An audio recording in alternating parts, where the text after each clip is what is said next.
Have you ever wondered what is the best way to have a outdoor shower pretty much anywhere in the world almost, and to even heat that water, and it uses such a small amount of power? Well, in this video we're going to explore a lot of these ideas, and we're going to be looking at a product which I found on AliExpress. This is going to be about one of the best outdoor portable camping showers that I think I've found on AliExpress.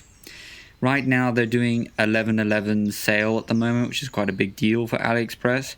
And you can actually get this for less than 30 euros, I believe, especially if you're a new customer. So I highly recommend having a look at the links down below and the coupon codes, etc. This seems to be coming from different brands. Sometimes it comes under a different brand for this specific shower, and sometimes the shower head's slightly different. But the one we're going to be looking at is from a company called Lixada. So it's Lixada. That's the name of this specific shower, portable shower. So this one does not have a wire with it. It's actually got a battery, which is actually more practical, I've discovered, than having the wire. I did try a wire version before from another company, and actually the pump broke down.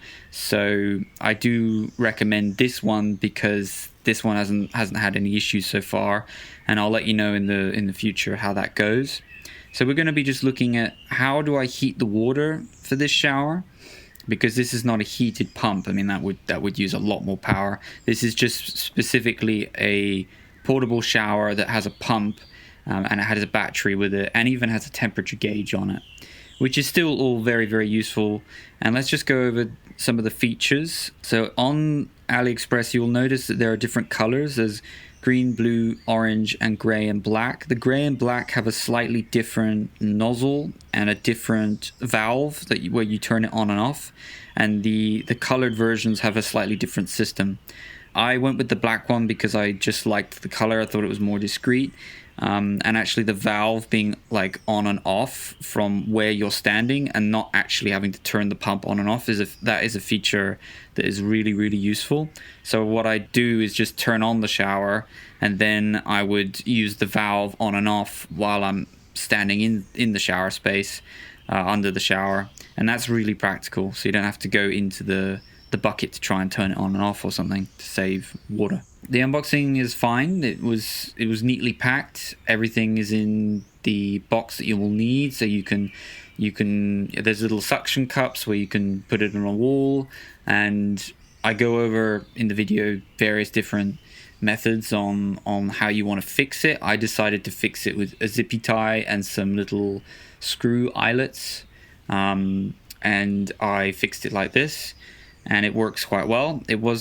I already installed it into a previous shower space that I already made. It's like a little portable one. It's very minimal. We used a bucket down below to gather up the water. I drilled a bit of a drainage hole for that, and it's very simple, but it actually works really, really well. The temperature gauge on the shower, I like it, but I'm not 100% sure how accurate it is.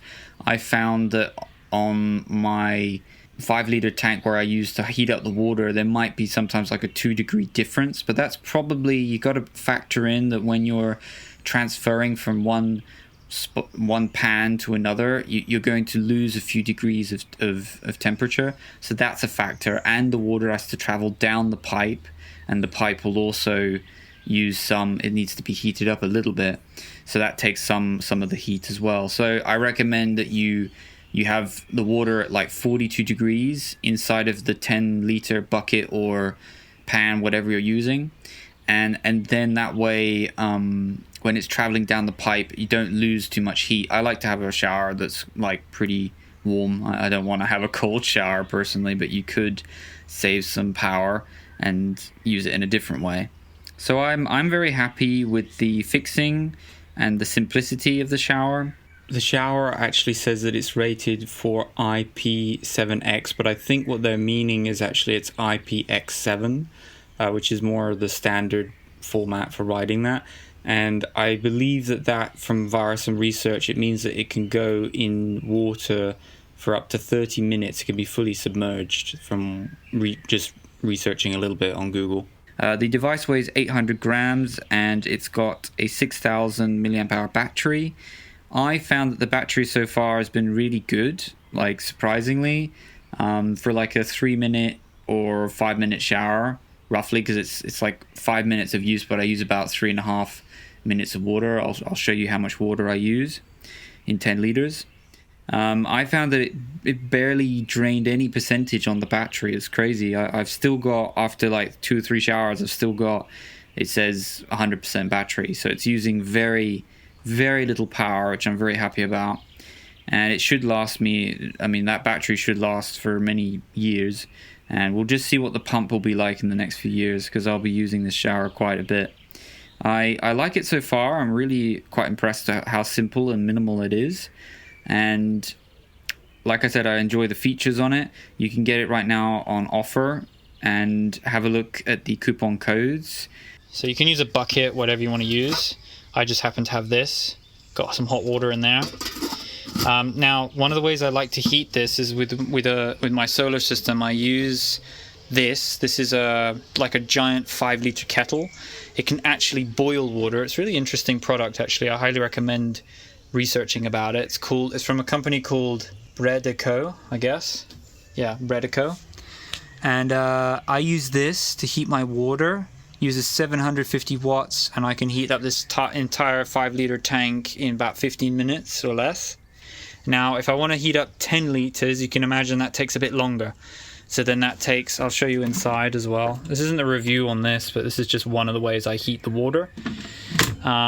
Keeps it quite hot as well. And there is a dispenser, so I can take the water out and then feed it into this one. So that's how I kind of mix it up. I make my own amount like that.